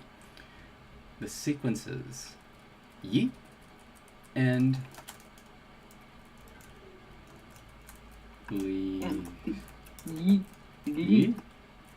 are verjoten. Get yes. it? Das ist verjoten. That actually sounded good. Okay. Whew. Resulting in E. Okay. That's good, right? Yeah. Okay, good. And now we just have Hik. Hik. And yeah, you're right. All the people saying, oh, then there would be tones. Yes, if Knan were our only word, it would have to be tones and length, and like we'd have to do something to make all the Knans. You know what results? This is kind of interesting. I just realized this. Because of this, we now have Hik and Hik. Yes. We are absolutely, definitely distinguishing a palatal fricative from a velar fricative before E. Yes. That is amazing. I love it. I can't even believe that just happened. And I can't even believe I'm okay with it. Wow. And You're okay with it because it's awesome. And we're going to have all of these invisible L's and R's everywhere in the orthography. It's going to be so much fun. Oh my God. I love how excited you get about that. It's just, this is why we do what we do. So we can have Some crazy spelling. Oh god. I mean, really, that's all I care about. I just want the craziest spelling ever. So far, the hardest spelling system I've ever created is Castathan. I want to see if I can beat that. I Yeah. want to see if I can beat Castathan someday. This has a shot. Has a shot. Okay, so sound change is done. Yeah. I think so. Okay. Until we find the numerous errors that we have made, our sound changes Never. are done. Mhm. And so, what I think we should do is, I mean, we've only got 12 minutes here. Let's take a little itsy bitsy look-see at grammar. And while we're not going to be able to obviously gin anything up, so we're talking about forms yet, we can talk about categories. Yes. And just broad ideas like that. So, for this language, we had in mind, I think, a couple of things. Wait, let's go to our list, right? Where was our... The list on grammar is actually quite small. We had some vocab notes because things like... That's good. Oh, okay. So we need inflectional prefixes and/or suffixes to get more interaction with word boundaries was one note, and prefixes need the high central vowel in the protoforms. So we didn't... I think because not all of them, but I think it was just because that would lead to more sound changes. Yeah, okay, so we didn't really talk about this. I guess then I should vocalize some of these ideas that I had taken for granted, since, of course, we need to talk about these things. And you can't just assume that everybody reads your mind. I'm learning. Okay, so... One step at a time. Yes. I had tacitly assumed that since we had such, fun with a capital quote marks around it, with ergativity in Ingala, that this would probably be nominative accusative, yeah? Yeah. Okay, good. I had also, and I could have sworn that I mentioned this, I was thinking that this would probably be a verb final language. I remember you saying something to that effect, whether you said it to me or elsewhere, I don't know, but that would also lead to more inflection because, it's nice to have the SO marked if they're back to back. Right. I mean, we're really going to get our prefixes there very easily. So that'll be great. And then we can use de-emphatic strategies to get our suffixes or some other things. There are tricks.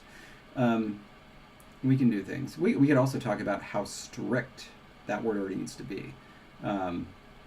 Of course. Then how else do you could also just get suffixes from auxiliaries if we're going to go that route. I don't know if we're going to go that route. Okay, but so at least we're in the same ballpark there, right? So verb final, nominative accusative.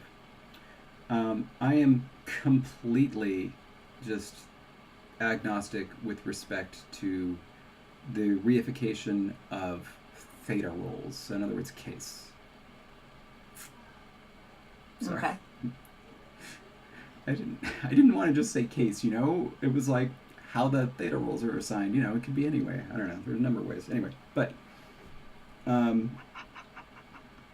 how I'm just so plain spoken in comparison to you that it just makes me laugh because I'm like, case inflection. So the funny thing is though, like if you either read my stuff or just hang out with me too much, I totally overuse the word reify and reification. It reminds me of that Saturday Night Live skit where they called a guy in. Was it Saturday Night Live or was it Kids in the Hall? Crap, I don't remember now.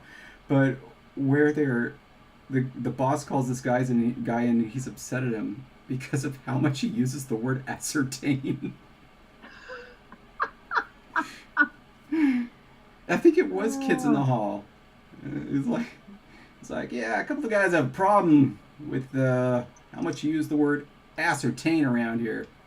Sits there, it says, let me make sure I ascertain this situation correctly. It just goes on from there. It's great. Anyway, okay. So, side note, there Yes. is a question, and I see it in the comments. I have it written down. We're going to return to it, but I wanted to Yes. get through our grammar rundown before we return to the Karis. I saw your question. Okay. We'll get there. All right. But actual to the question, what did you feel like about case? Like minimal, maximal, somewhere in between, inflection, add positions? What are you thinking?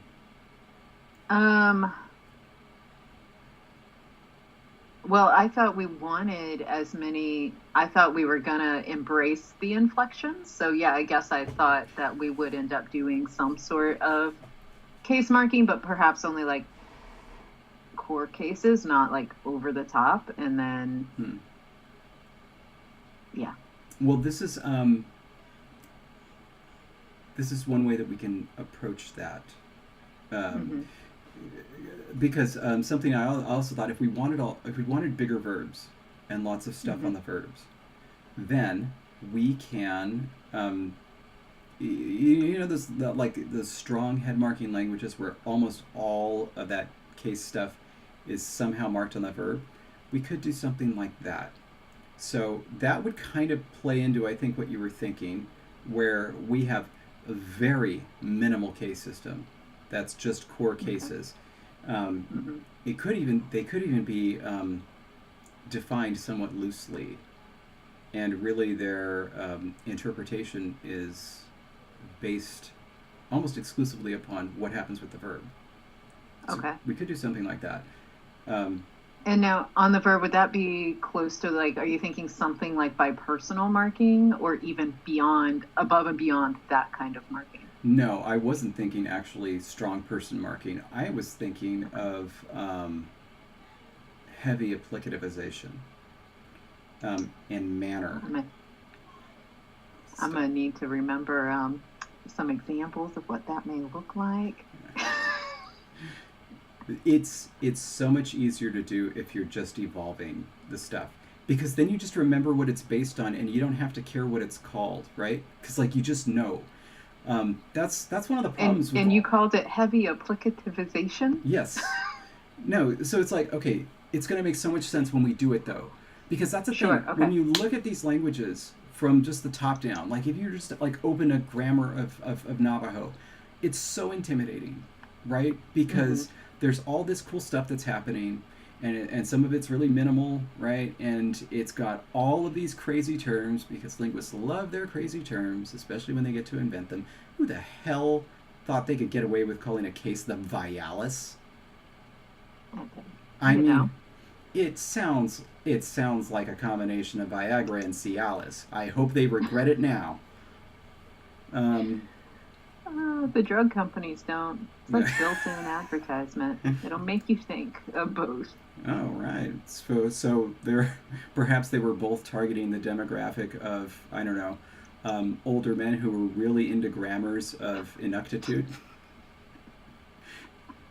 That's a huge category, right? Yeah. It's like, something about the name of this really appeals to me. I don't know why. Okay. So I do. Oh, did you want to go further with that for a second before? Just a tiny little bit. Hopefully this will help. But just applicative is just like I'm running, simple thing, right? Intransitive verb. I outran him. It is an applicative, because basically what happened was like it added an argument. It promoted something from like a peripheral position into main argument position, and it also specifically defined that role. Okay. So like, you can have bunches of different ones that help you. Like you can have like a locative applicative, so that the thing that's the object is the place where it happened, and so on and so forth. But the thing is, like, it's going to make so much more sense if we just start from the ground up and build. It'll work. Okay. I promise. Okay.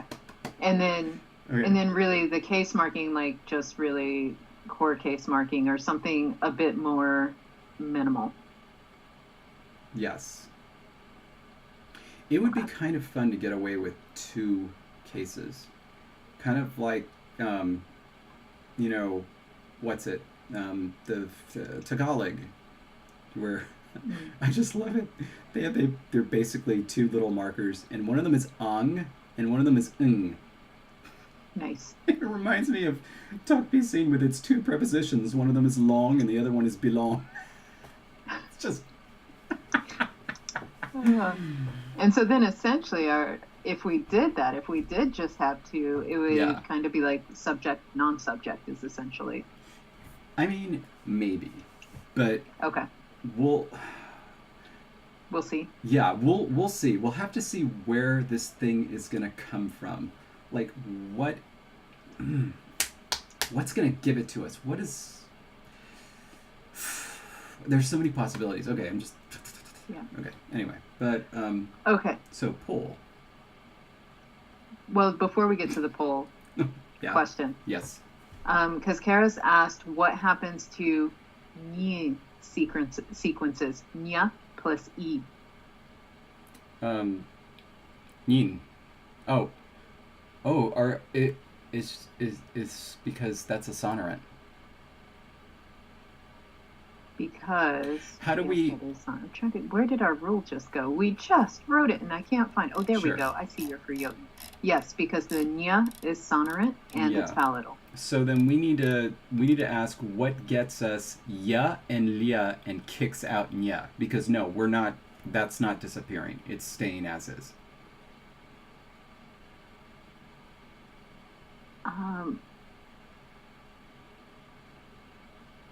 Let me. Minus nasal. I knew you weren't gonna like it. I'm sorry. I mean, it does the job. I don't like it. I think there's some other feature there that clearly is going to grab what we want it to grab, but I don't know what it is. What if we color code the box in the IPA chart and then we say it's plus purple? and then we don't need to name it by fancy linguistic things. We just say, look at the chart. It's in purple. It's going to be lost. I love it, but that's going to be bothering me if I remember it. And so if I want to be Don't bothered, remember it. Let's focus on polls. Yes, just polls. forget about it. Anyway, but yeah, so that was a very good question. Thank you. That helped us to clarify it. I think that we were both on the same page. Nothing was going to happen, and yeah, now we made sure that is definitely the case. Okay, so polls. Let us talk about something that we can paradigmatically have people decide upon. Okay. A super easy one is pronoun categories. Also, noun number. Oh. Noun number might be easier. And you know, it also really helps to like nail down some fence posts at the beginning, so at least there's something. What do you think?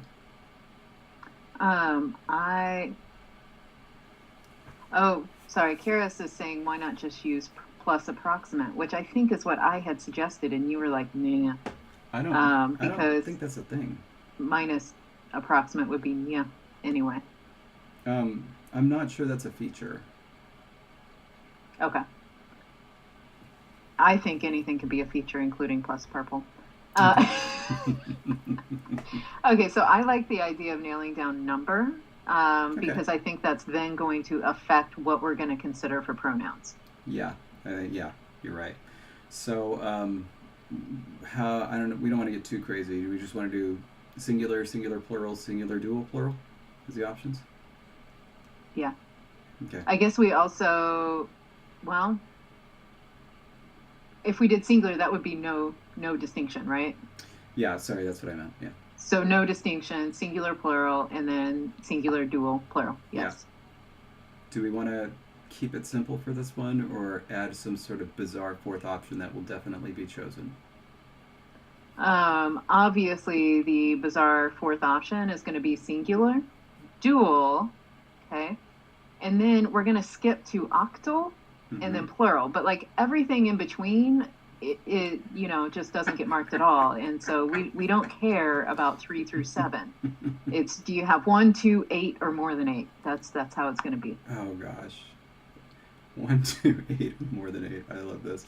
So then, in between. By the way, the in between 2 and 8, we'll just use the dual, so it'll end up being a palcal, where a few Yes. is just 2 to 7. Yes, that's exactly what it is. And of course, it'll be marked with a final schwa, so that the singular So it disappears. is gnan, and the octal is gnan. Yes, yes. That's exactly what it is. And someone is asking, how does the TS arise in the fortition of S? Okay, so I think what they're saying is because we had said possums can't do dental alveolar, so why wouldn't it be a full retroflex? No. They can do it. Like, it's just not the easiest thing. So, Yeah. But S is definitely not retroflex, and so it's in that front position. And so since it's just an epenthetic, which means that it happens naturally, kind of like Thompson with the P, or pumpkin with the P. Yeah. So it might not be a T in the strict sense, like the kind of T that we have, but it'll just be. I really loved featural geometry. I don't know what your feelings were about it. I thought they really had something there, like, do you remember that one? Did you even learn that one? It was popular in the 70s. Back when we were both in our heyday. Yeah. That was, we're 22 now, back in the 70s when we were 17. We're like those jellyfish. Okay, so the feature geometry, the idea was they completely redid phonology and said, forget it with features. Not feature geometry. It was gestural phonology. That's the one. I'm sorry, gestural phonology. You know that one? I feel like you're just making up stuff because you were on geometry. I know. Now you're on I'm sorry. gestures. Just go, yeah. Feature geometry was a thing, and it was all about features and everything. Gestural phonology it said, rather than us saying there's such things as IPA characters and consonants and sounds like that, let's just look at what's happening in the mouth and the throat. And so for something like a sequence like N to S, it would say, here is a velar lowering and raising gesture. And so it says, like, in this time sequence, the velum lowers. And it doesn't happen instantaneously, so there can be some bleed. And then here, the velum raises, right? And again, not instantaneous. And so it would say, here is the velum lowering gesture for the nasal, and here's where it ends. And then it would say, here is the gesture where the tongue moves up to the alveolar ridge. And then also down here is the gesture with the vibrating vocal folds and then the still vocal folds. And the idea is that we are not precision instruments.